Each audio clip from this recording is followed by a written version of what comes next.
before we get started.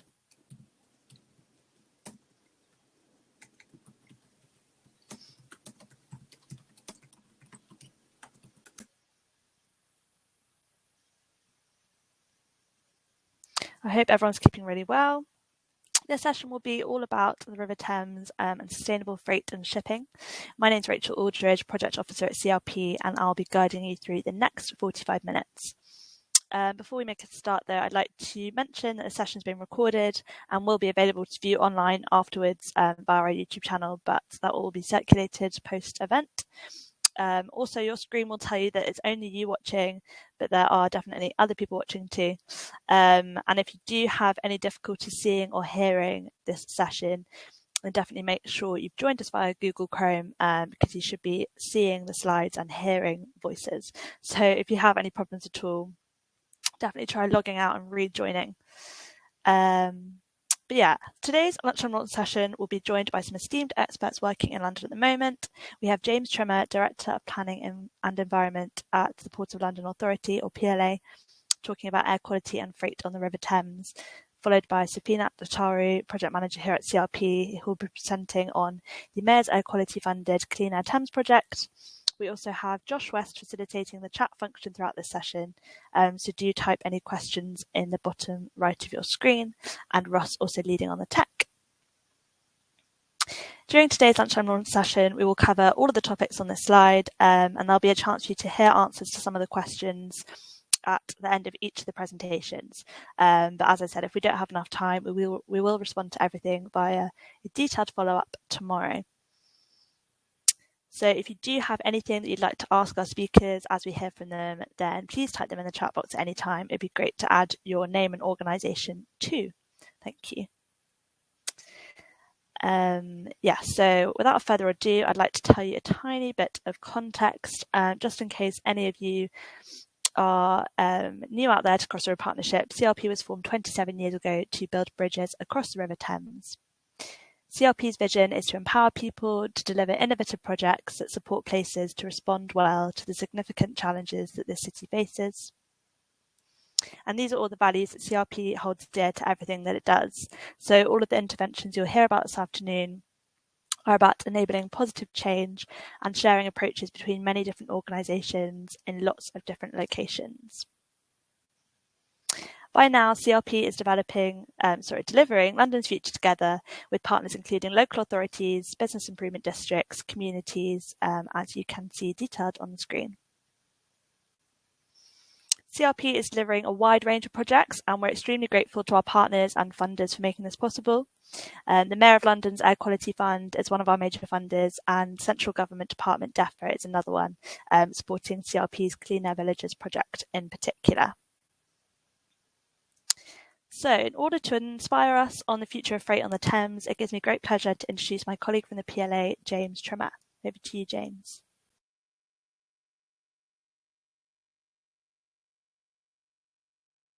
I'm here, I've got some slides in about 15 minutes to talk about the work the PLA has undertaken in terms of air quality on the river, with some examples between freight vessels and road, which is from our 2018 published air quality strategy, which is available on our website together with the update of last year. And also then to consider the approach that we're taking towards freight on the river, what that can do, and also some challenges that we're looking at as we move towards decarbonisation. And of course, as is the way of people of my generation, every title of a presentation must have at least one lyric from the Smiths in it. So the first couple of slides that I've got are taken from the London Atmospheric Emissions Index, LAEI, with the river-based emissions in terms of NOx on this slide, and also the next slide will be PMs. And the river basis of emissions at that time was on estimates. And we undertook an inventory, which I'll talk about in a minute, which again is the idea is that would then be used subsequently as an evidence base for further indexes from GLA and TfL. So obviously with the NOx figure you can see here, the projection from 2025, again you see the 2013 figure in terms of what the river produces in terms of NOx as a total of London. And 2025, again, you will note that those figures are substantially higher than the baseline year. And the reason that is because we are projecting growth of traffic on the Thames, and that's been something up till last year, with COVID obviously an increasing total year on year, certainly in terms of passengers. But it's also a case that the emissions regulations on vehicles and on vessels are different. And also that the turnover of vessels is over a substantially longer period than vehicles. Now, there are international through the IMO, International Maritime Organization, there are European, there are national regulations about vessels and engines, all of which I am not afraid to admit are somewhat beyond me. But they are different, and it has to be said, lower than the equivalent Euro 5, Euro 6 engines for vehicles. And of course, an HGV, a lorry, will have a far quicker turnover in terms of its age and replacement than vessel engines. So effectively, the vehicle fleet is improving at a faster rate than the vessels. There are improvements projected or coming in. But again, that is why the projection is an increasing proportion compared to the rest of transport within London. Again, this shows the figures somewhat more clearly. A further one there in terms of NOx. Looking at PMs, again, see that there is a similar increase in the projection, although the actual volume of PMs is lower than it is with NOx, principally due to the effect of low sulfur fuels and other measures brought in terms of maritime engines. So again, the proportions there for the road as opposed to other sectors for PMs. And again, I think it's the case that these slides, certainly they'll be made available to the Cross River Partnership for distribution subsequent to this presentation. We undertook for our air quality strategy in 2018 the first port-wide air inventory for the river between Teddington Lock and Southend. And that inventory that was undertaken using AIS, automated identification systems for vessels, will be updated. The intention is to update that next year. And that inventory showed the majority of shipping emissions occur to the east of London and actually east of the Dartford crossing, which, to be fair, is now where the vast majority of the port tonnage is handled.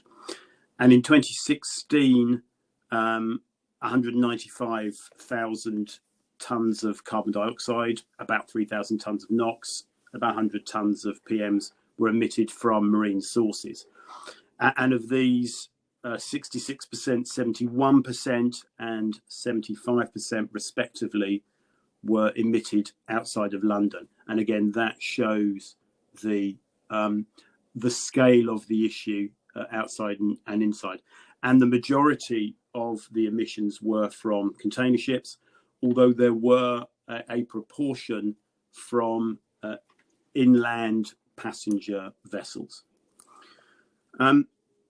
What we also did, again, as part of the air quality strategy, and this is where, with this slide, was to monitor real-time emissions from two different freight vessels, and those are shown on the graphic there on the slide. And we compared the real-time monitoring that we undertook with comparable road movements, obviously between origin and destination. And for those road movements, although we modelled those, we used the likely routes, congestion modelling, and the latest emission factors, so that effectively there was a comparison between the freight vessel and the equivalent number of lorries carrying that volume of cargo between the origin and the destination. And the first model was of a tug and tow, and you'll have seen on the initial slide a Corey Riverside tug and tow carrying the containers of waste downriver. That was the first model, and the second was a small coaster carrying aggregates from the east to the west, and you could say the first model was effectively a west to east from Wandsworth downstream to Bexley to the energy from waste plant. And as you'll see there from the narrative, the results of that analysis were that the vessels produced less PM, significantly less carbon dioxide in grams per tonne kilometre, but more NOx. And again, the reason, as I've noted previously on that, was due to the large difference in engine standards. So that was the modelling that we undertook.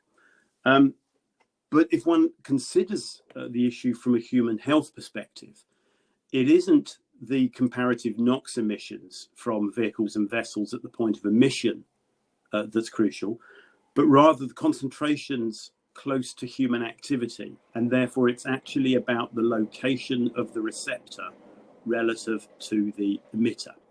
And what the graphics on this slide show, that we modelled again, the distance for both road and river scenarios using a dispersion model to estimate annual mean NO2 concentrations. And what this shows, again, this is perhaps, again, both on the left and the right graphic there, is that due to the width of the river and the inevitable passage of vessels in the middle of the river, and they tend to be in the middle of the river for the as you'd imagine, that's where the deeper water is, and that's where you tend to have the highest span or the biggest span under arches. That the distances from receptors from the vessels going down the middle of the river was actually and accordingly greater than for vehicles. And you'll see there on the left-hand slide that the average distance for vessels was at 90 metres from the banks, whereas from the HGVs, it's between 0 and 5, of course, to the sides of the road. So actually, based on those two scenarios, the waterborne emissions resulted in about 4 to 6 times less impact in terms of NO2 concentrations at the point of measuring air quality close to population centres. And therefore, in that sense, the vessels were better in human health air quality terms because of the distance than road vehicles, notwithstanding the difference in emissions that I described earlier. So this is the first major modelling and inventory work undertaken in the river. And as I say, the inventory is due to be renewed next year. And that work is undertaken and to inform further work from the GLA and TfL in terms of emissions within London. So with that context, what does that actually mean then for freight, for what the PLA and I are particularly interested in terms of stimulating and generating on the river? And it's widely acknowledged that there are benefits to moving freight by water compared to road. And again, the sort of the modal shift arguments, which people know, and I won't go into in great depth, but clearly improvements in terms of congestion, in terms of air quality at receptors, I previously mentioned, and carbon. And normal studies show about half the carbon intensity to move freight by river compared to the road. And the monitoring that we undertook, that I described in the previous slide, showed it was actually greater than that in terms of the carbon intensity. They're also referred to heavy and light freight. and these are terms that might be a little confusing. Heavy freight is effectively what we move on the river at the moment, which is bulk cargoes.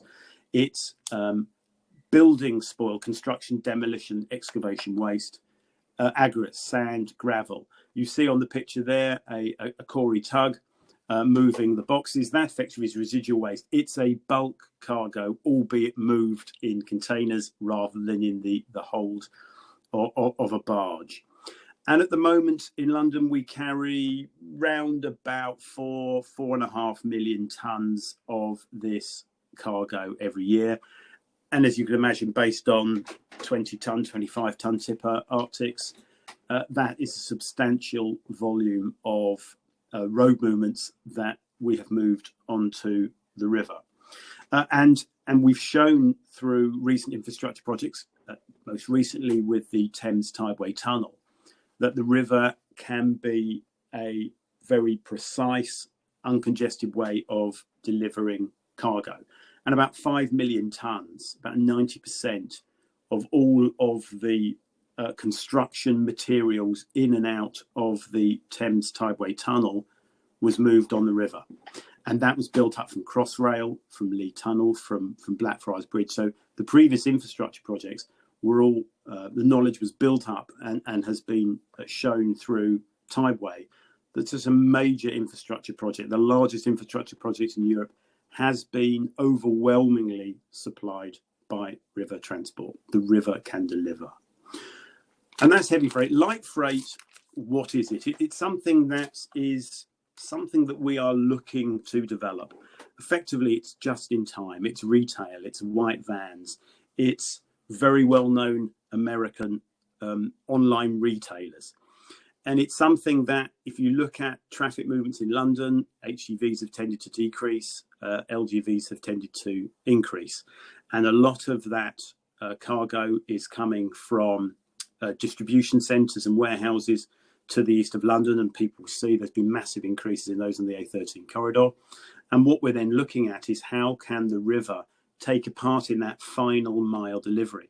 And DHL currently operates on the river at the moment, moving from Wandsworth into Bankside and then to Wapping.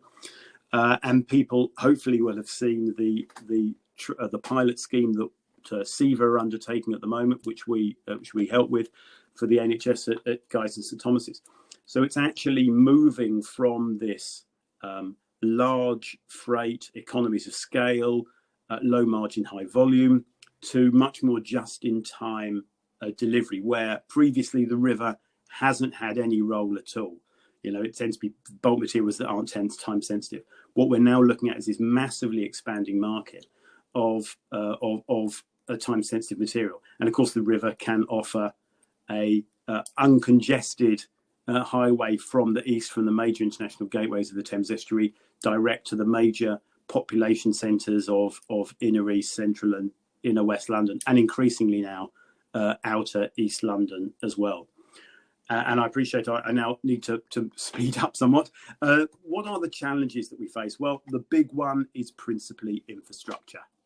As is pointed out, if one considers the river to be a motorway through the centre of London, there's very little point if you can't get on and off. And therefore the infrastructure, be it the wharves, be it the piers, those access points onto the river, how those are used, how those are developed, the juxtaposition between their use and neighbouring, increasingly residential populations, is a major challenge for us in terms of how we actually plan for the future growth of freight. And of course, planning is essential to this. There's also a more perhaps sort of existential question of what are tides? The sort of London has to an extent forgotten that the river's there, except for a backdrop to development in some cases. So it's actually convincing people who wouldn't normally look at the river, who look at the flexibility of the roads, that actually what the river offers is certainty, that if a cargo is moved from point X to point Y at one point, it will get there at the point that it's promised to. And again, that's something that we showed in infrastructure projects, and that's something that I think we're now beginning to demonstrate to the the sort of just-in-time light freight online retail parcel market, that actually it's a different offer from the river, but it's always been there. But that offer is something that can be used for their advantage, particularly as we move towards decarbonisation. And I think the final slide here is looking at, infrastructure, alternative fuels, and the road towards decarbonisation. And as I've noted, the river has inherent advantages that can assist in London's role towards 2050, 2040 decarbonisation. And those benefits have been there and apparent and used since London was founded. Of course, it's the reason that London's here and its access both to the river and to international markets. And what our role, we see it, is to actually consider and plan how the river and its economy and its operators and all who depend on it can adapt to a carbon-free future. And here it might be hydrogen, electric, other alternative fuels, again in the transition in immediate planning to longer term planning. And we see our role as a facilitator and a test bed for new ideas and new technology. We've undertaken a roadmap looking at alternative fuels and the type of vessels that are on the river and how we need to transition from where we are now to where we are in the future. We're now looking at energy diversification. Clearly, alternative fuels have their particular issues, particularly if one thinks about hydrogen, where that can be bunkered on the river, where we can deliver it both to terminals on the river and then into London, the role the river might have until the pipeline network is ready to take hydrogen in the cryogenic state. All of these issues we are now looking at and planning and also undertaking some demonstrators, particularly in terms of hydrogen. There's a bid that we've got in with Marry UK now. We're also looking through our own sustainable innovation funding process with Knowledge Transfer Network to look at how we can provide mobile power supplies to vessels. The one thing we found is that, of course, electricity is somewhat scarce where one needs it, and certainly the demands on power are a lot greater now. But if we look at shore power for vessels moving forward, if we haven't got grid availability by the river, can we provide or stimulate the market to provide mobile solutions using potentially hydrogen power in the form of a power barge? So those are bids we're currently talking to the market about. The PLA itself is committed to net zero by 2040, but I certainly haven't got enough time to talk about that here. It's a whole different presentation. But what we want to do is through our work on freight, to decarbonisation, to infrastructure, is to create a degree of certainty for river operators and for policymakers on the banks to invest in the most appropriate solutions and therefore minimise wasted investment going forward on the wrong solutions, and to break into the circle of, as I've described it there, chicken and egg. And it's the case that operators would use alternative fuels if there were alternative fuels available, and the suppliers of alternative fuels would supply them if only there were operators to use them. And our role is to break into that circle, as I've said, to provide certainty that actually the solutions that people invest in will be the solutions that are most appropriate for the circumstances we've got on the river, and therefore the economy of the river, and through that the economy of London, will prosper in transition and beyond. Thank you very much indeed. Thank you very much, James. Really interesting presentation. I've had a few pre-asked questions from the audience, so it'd be great to get your answers. Firstly, a question from an organisation developing infrastructure for urban waterways. He said, how can we make contact with river users that would like to decarbonise their operations? The first stage would be us. It's obviously there's a number of operators out there. And they carry both freight and passengers. They have different vessels. They have different approaches, and it's something we found that it's, who do you talk to? Well, we're actually facilitating those discussions and assisting operators where we can, and we've just transitioned now to HVO, to biodiesel. We're transitioning for our fleet. There is biodiesel available on the river, so there are new alternatives coming about. But clearly, if people have ideas they want to discuss through planning, access to operators, then the PLA would be a good place to start. So that's who I'd suggest. Perfect, thank you. And yeah, we'll share any contact details after the session as well. Of course. I've had a second question from pre-asked as well.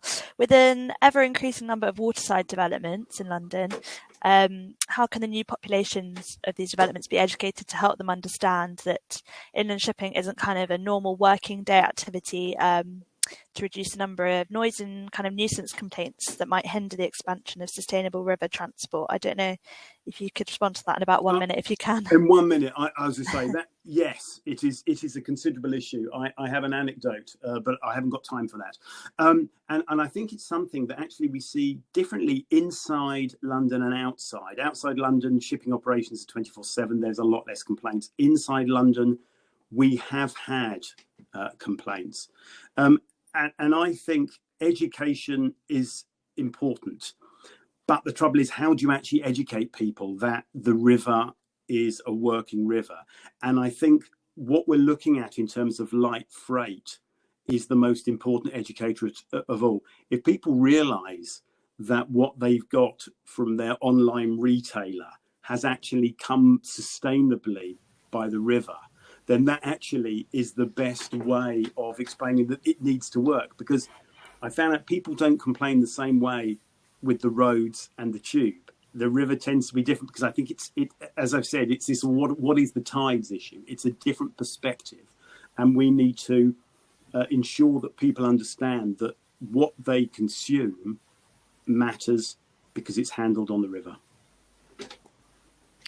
Yeah, really interesting. Thank you. I guess we'll go for one more actually, while we've got you, just from 1 minute, if that's okay.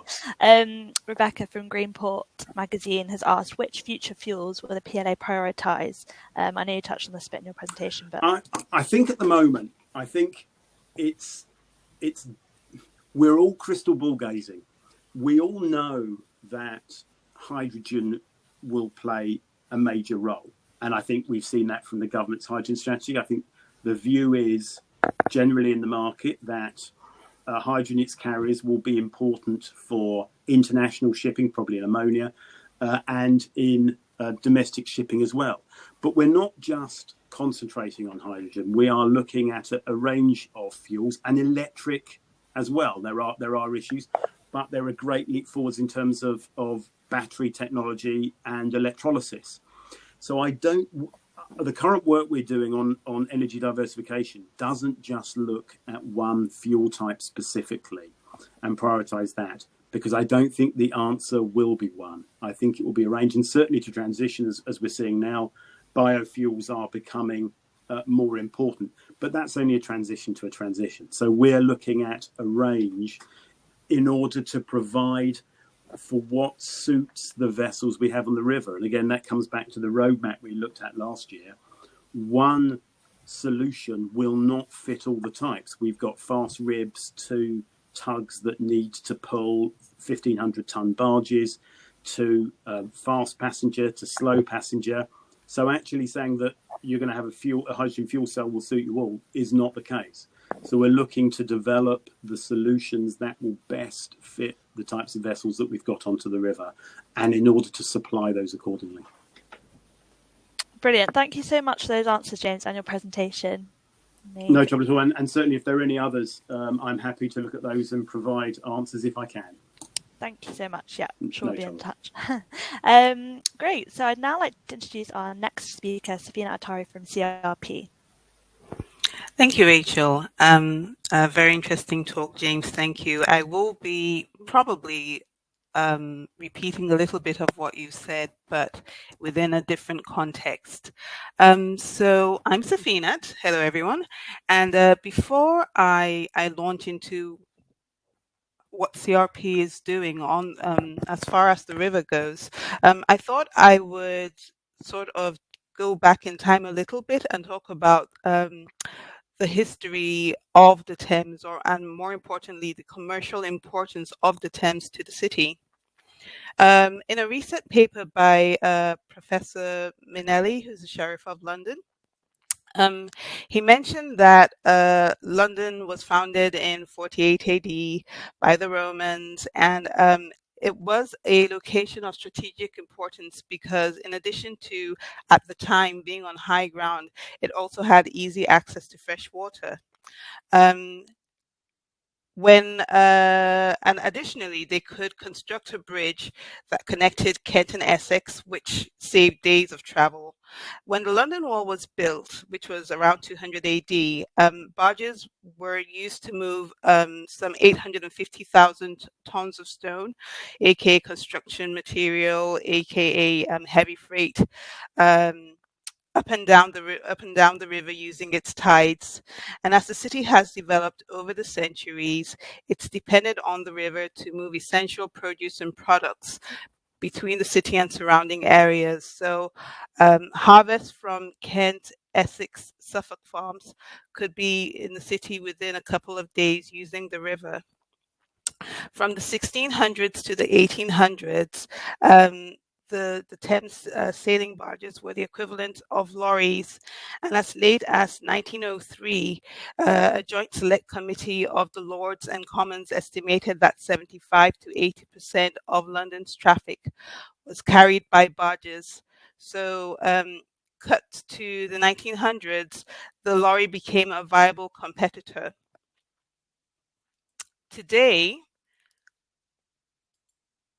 Today, road vehicles are the largest cause of London's air pollution, emitting half the nitrogen oxides and particulate matter being microscopic particles of rubber and metal that Londoners inhale daily. Although air quality has improved, thanks to schemes such as the Ultra Low Emission Zone, which is the ULEZ, there have been improvements, but air pollution is still the biggest environmental health risk to the people who live and work here, damaging our lungs and worsening chronic illnesses such as asthma and lung and heart disease. Per the PLA's 2018 air quality strategy, which incidentally was updated last year, the use of the river produces only a small percentage of London's emissions as of 2013 at 1.05%. However, the river's proportionate contribution to London's emissions is likely to go up as emissions from road vehicles fall down due to tightening legislation and as the use of the river grows. By 2030, without further action, the river is projected to emit 2.68% of London's nitrogen oxides and about 0.95% of its particulate matter. So what can we do or what is the city doing to improve London's air quality?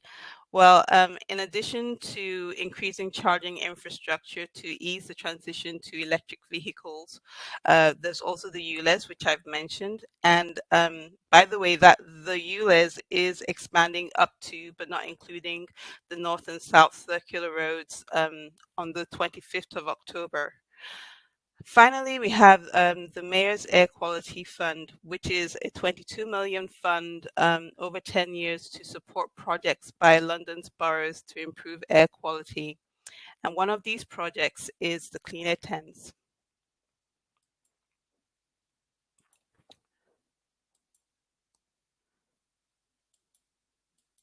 So, in 2019, Cross River Partnership received a £500,000 grant from the Mayor's Air Quality Fund, Round 3, to retrofit vessels on the Thames to reduce emissions.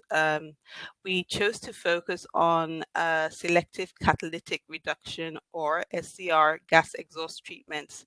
SCR is a method used to reduce the level of nitrogen oxides in exhaust with the help of a catalyst that's injected into the exhaust of a diesel engine. The aim of the project is to provide 50% funding. Participants would have to provide match funding to operators to modify their vessels to reduce their nitrogen and sulfur oxides in emissions. We would monitor their emissions before and after the retrofit and analyze the results, quantifying the effectiveness of the exercise. Benefits to the participants included getting ahead of future policy restrictions, supporting the aims of the PLA's air quality strategy, strengthening the environmental commitment, as well as improving the city's overall air quality. Led by the City of London Corporation, we also partnered with the Port of London Authority on the project. In September of 2019, we launched the project, opening a 3-month application window for interested operators to apply. The following January, we awarded GPS Marine Consultants, as well as the PLA, who participated to encourage river operators to do the same. The vessel that you see here in this slide is the GPS Anglia, which is one of the vessels from round 1.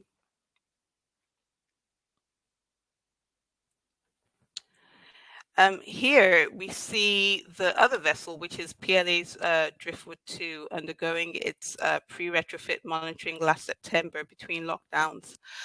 It was carried out by UCL students who will also undertake the post-retrofit monitoring once the retrofit is complete. Both vessels, the Anglia and Driftwood 2, are dry docked for their retrofits, so we expect to carry out the second round of monitoring before the end of the year. For round 2, we're excited to be working with the London Metropolitan Police, who have submitted 2 vessels for the scheme. It's particularly good to be working with them since they're exempt from all Tier 3 compliancy measures, but nevertheless, they are working to ensure that they have some of the lowest emitting vessels operating on the Thames. Once all of the retrofits, monitoring and analysis is complete, we'll be communicating the lessons learned with stakeholders. So next, I would like to talk about the work that we're doing on the river through Clean Air Villages 4. So first, a bit about the project. So Clean Air Villages 4 is a DEFRA-funded air quality project led by Westminster City Council in collaboration with 26 project partners to improve air quality across different London villages where both air pollution and population density levels are high.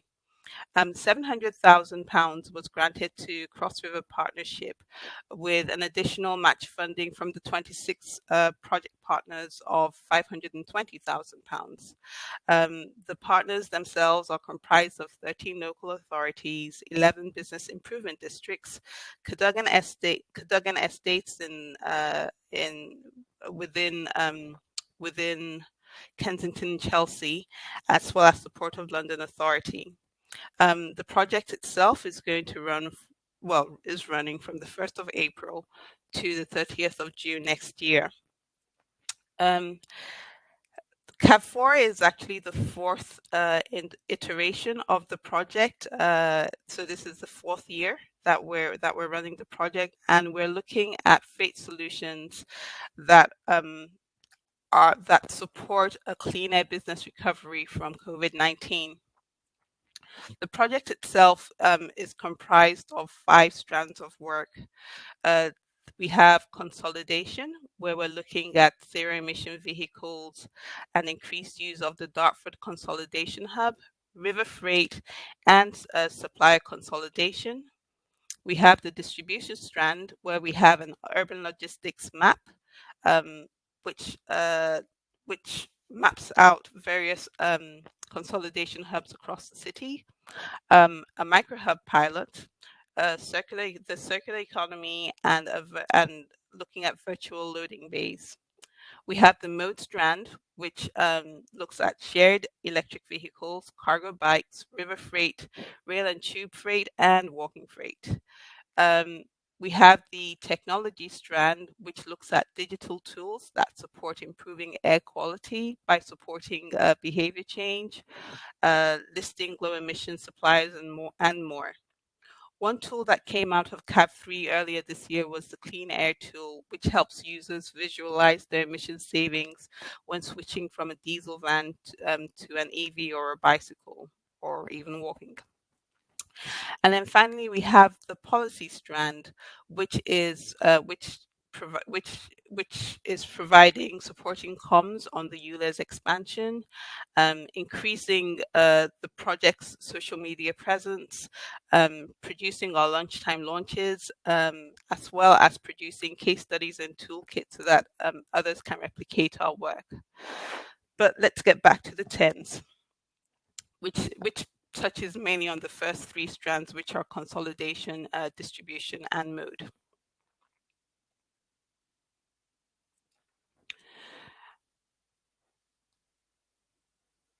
So here we see four of London's piers: Blackfriars, Greenwich, Westminster, and the Tower Millennium Pier. And I should give you some context. So by now, you've probably heard about DHL partnering with Thames Clippers to operate a package service using the river. James referred to it also earlier. Additionally, the City of London commissioned an investigation into the feasibility of using various river infrastructure and logistics requirements for the city market consolidation at Dagenham Docks. Likewise, Local London, on behalf of the Thames Estuary Growth Board, commissioned a study of river freight to make a case for modal shift with a roadmap for individual and multiple businesses, among other aims of that particular study. And what all of this leads to is that there is an increasing interest in using the Thames to transport more light freight, as well as and that in turn leads to a need to secure more environmental and logistical benefits. This is something that the PLA is looking into, and CRP, we're pleased to support that work, which is looking into the feasibility of handling light freight using London's existing piers and providing costs and guidelines on pier adaptation, as well as considering different pier structures and operation processes. The aim of this study is to investigate the feasibility of handling light freight at London's piers and providing costing and guidelines on pier adaptation that would be required for different pier structures and operational handling approaches. We hope to have the report completed later this year.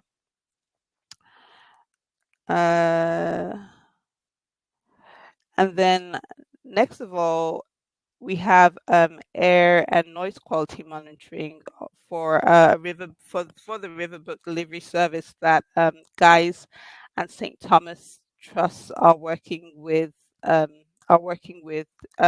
James had mentioned it earlier. They've partnered with Seva Logistics and Absolutely Courier. It's a 3-month pilot where a vessel runs from Dartford up into London twice a day, 5 days a week. The idea behind the project is that currently Guy's and St. Thomas, they have a fleet Guy's and St. Thomas had a fleet of 3 delivery trucks that traveled 1,500 miles each week collectively. And the hope was that by replacing just one truck with this riverboat service, they could save some 700 kilograms of carbon dioxide each week. So parcels are loaded at the Dartford hub, and then they come up into the city to Butler's Wharf Pier in Southwark. The parcels themselves include clinical supplies for operating theatres, and then they are transported. The last leg of the parcels journey is done by Absolute Courier's cargo bikes. And what CRP is doing is we are working with MSOL to monitor air quality and noise during the pilot to help establish a baseline for when the pilot ends. Another thing, something else that we are looking into in terms of consolidation is working with Rabel charters who move cargo using sail power alone. So there's a fair bit of work that we're doing along the river. We're talking to other businesses to see if there is a way we could get them to also take advantage of the Dartford hub and using the river to bring, using the river to move their products around the city. Safina, sorry to jump in. I'm just aware of time, and we might have to finish up here if that's okay. Oh, actually, that's fine. I think that was really the end of my slides. Thank you so much for your presentation. Any questions we didn't get to answer in the chat, we'll definitely follow up with. And fantastic. Thank you so much to both of our speakers. I hope you found the information really thought-provoking and they provided you with some further knowledge on the lots of possibilities for clean river freight and shipping. Just wanted to finally point you to our next Lunchtime Launch session, which will be about climate adaptation and the benefits of greening. And we'll be launching a brand new report as part of the Healthy Streets Everyday programme. So definitely sign up. But yes, any queries you do have on any of the presentations, please don't hesitate to get in touch with any one of us because our details are on the screen now. Sorry for cutting in there, Safina, but thank you so much for both your presentations. Thank you, everyone. Thank you. Thank you.